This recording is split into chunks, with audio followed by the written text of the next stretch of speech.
Oh man, what is happening, you absolutely gorgeous people? Welcome back to the channel. Thank you so much for clicking on the video. Let's go ahead and continue on. Francis the Mute, the Mars Volta. We're moving on into the track Miranda. That ghost just isn't holy anymore. I feel like there should be a comma somewhere in there. Miranda, that ghost just isn't holy anymore. I think it's after Miranda. I don't know. Anyways, I believe from the last track that Miranda was the grandmother of the main character. So let's go ahead and see how this story continues. What happens? I don't know. Maybe the ghost is the mother, but there ain't holy no more. Holy mother kind of thing. Anyways, let's give it a listen. We'll talk about it after. Let's go.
Does sound like a ghost.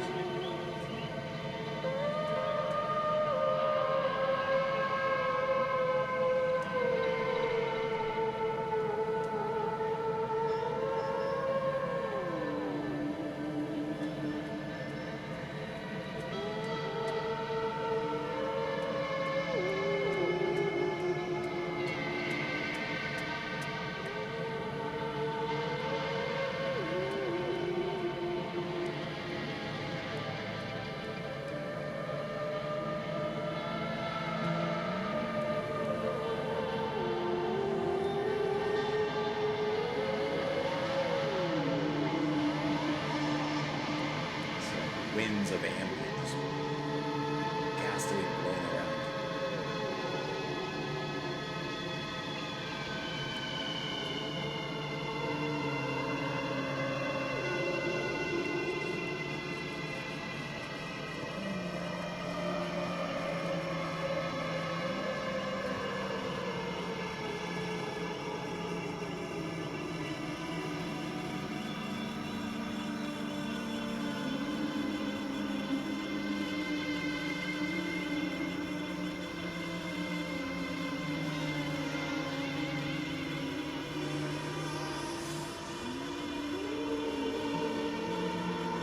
This is like Tangerine Dream, but this is more like Lime Dream.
They get experimental, huh? A little bit.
I like that.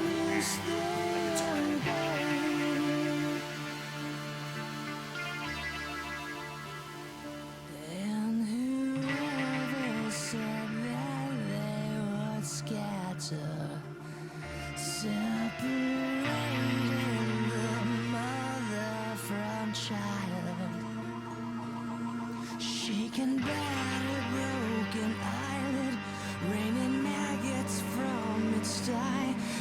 It's a visual. Traces that she leaves, she will skin you out alive.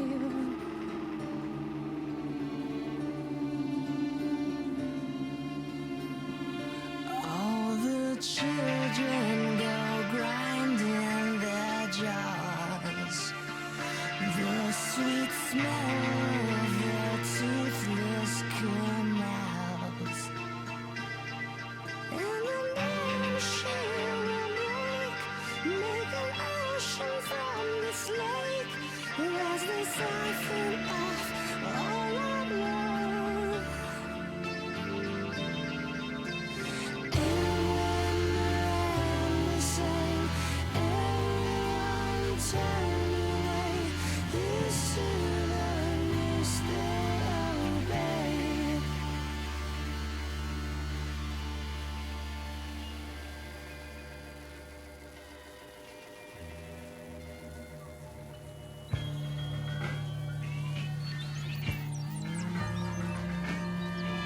I love the production in this. It's really, really nice blend of kind of old techniques and new.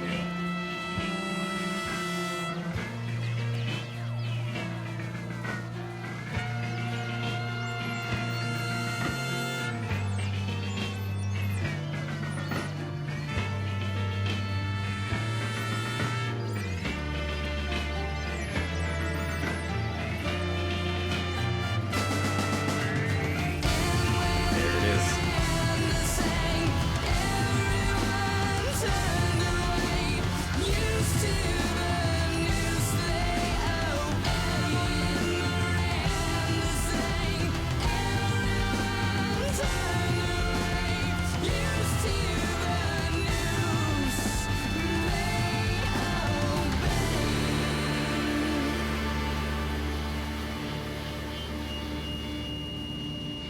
That felt good.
incorporate a lot of interesting textures into their music, especially in the ambient sections and with these effects that are taking place and how they create them.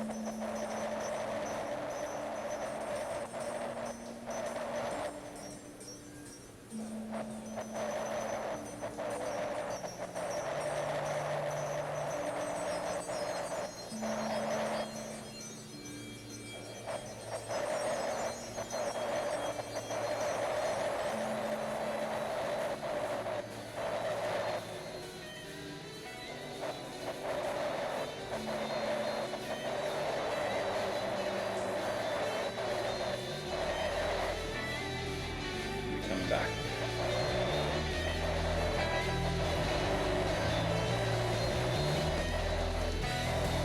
Coming back again? Same technique as before.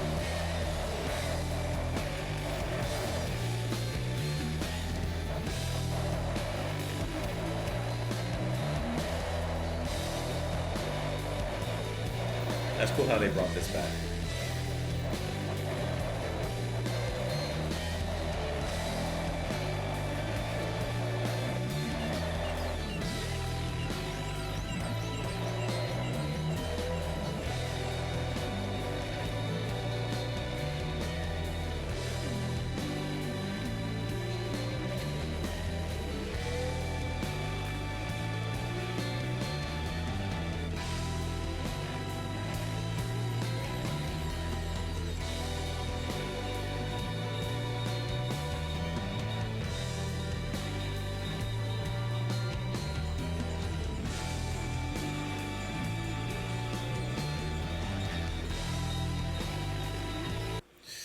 Oh, well, and then it's leading into the next song.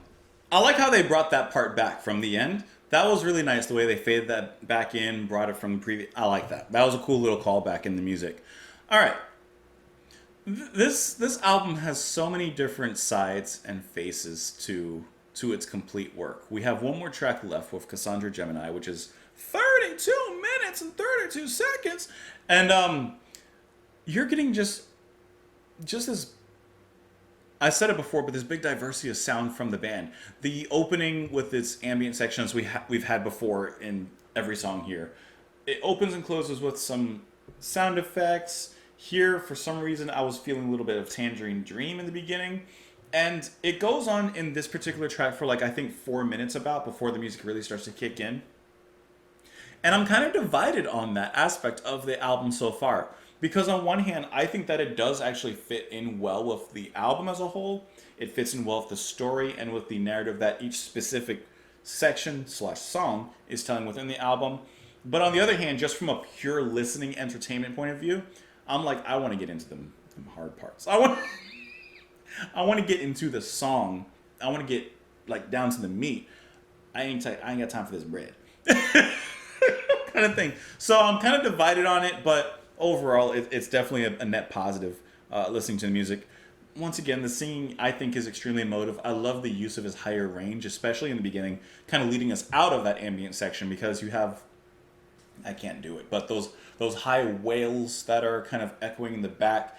And then I mentioned it during the track, but the production on this album. Actually, let's actually use the name of whoever the producer is, because they're doing an amazing job in getting a really great balance of the harder rock elements alongside of those more ambient soundscapes.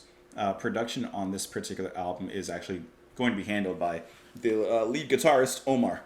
So, absolutely stellar production. Took my headphones off, can't hear me. I just really like that balance, because there's a lot of different directions that each of those elements takes in the music, and to have those all combined pretty effortlessly, I think is not a miracle, but pretty good on its own. Let me get a little bit into the track here. Let me get about 3 minutes so here. So within this ambient section, it's peaceful, it's kind of haunting. I'm imagining this is kind of that ghostly feeling that we're getting from the title of the track. And then just a couple more seconds onwards, you get the entrance of those horns. Those horns have a very prominent energy throughout this whole track, especially in the middle, late break. I really, really enjoy that. You're getting flugelhorn, you're getting trumpet, I'm imagining. And then, of course, the inclusion of those string sections just give you this bliss that pushes everything over the edge. And what I thought was cool is that the drums don't come in until the second chorus, and then that's it, besides the ending breakdown and a little bit of marching in there. But like the drums aren't prominently displayed on here, which I love the drumming, but it works so well for this particular track, which has a similar emotional weight to The Widow, and I like how the band carries that weight. I just think that's really cool. Like here. See, like, listen to all this interesting wind that's going on, that like shaky vibrato kind of sound, and then mixing with the strings. Like, you get how the production really enhances everything here. I just think that that's stellar. The synth work and the keyboard work is incredibly subtle. They just do a great job of bringing that all together. And then the let me find out. There we go here. No. The drum moment. Where is that? I'm skipping around trying to find it now, but it's so short. I can't even find it. It's okay. You guys know what I'm talking about. This is cool. Okay, so hear me out. This is going to be a weird connection. Ever since listening to Secrets of the Beehive, David Sylvian, hearing the flugelhorn, listening to John Hassel, listening to all these artists, I really gained a new appreciation for trumpet and flugelhorn. And so when I hear it used in music, like in these specific sections, it hits a little bit differently to me.